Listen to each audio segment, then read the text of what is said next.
us. We cross live to Nathan Quao in the Ghanaian capital, Accra. Now, Nathan, how are people where you are reacting to the latest announcement from France regarding its withdrawal from Mali? Well, I mean, down here, people are observing. Some people are surprised, others are not.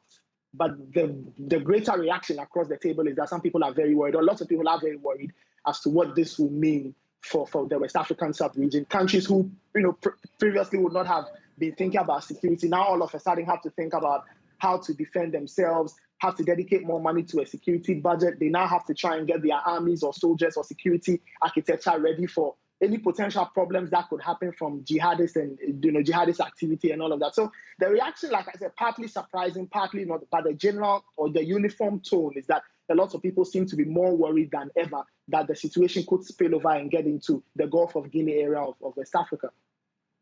And what does France's decision to withdraw from Mali potentially mean for the fight against insurgents in West Africa?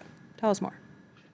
Well, essentially, I think this is what it will mean. Like I said a few minutes ago, countries will now have to start thinking double time about their own security. Alassane Ouattara, just like Doug said in his submission, he's made the point that France leaving would mean that countries will have to step up. There's a huge vacuum. Countries which previously had not even thought of defense or security now need to dedicate more money, now need to start preparing, now need to get all kinds of things in place for anything that will happen around them. Let's not forget that countries like Ghana, Togo, Benin, Cote d'Ivoire are very close to countries like Burkina Faso, Mali, and others. So it will mean that some of these other countries will have to start thinking a lot more about their security. And I get the sense now they'll start to deal closely more with countries like Burkina Faso and Mali just to see what they can do in order to keep their own borders safe and to ensure that the broader West African sub-region is and it's a bit more resolute against these things. And I get the sense countries, ECOWAS, bodies like the ECOWAS, headed by my president, Nana Akufo-Addo, I think they'll get talking to countries more, just trying to see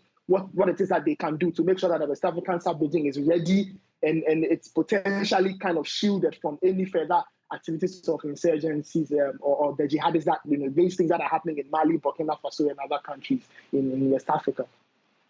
All right, Nathan Quao reporting live for us there from the Ghanaian capital. Thanks, Nathan.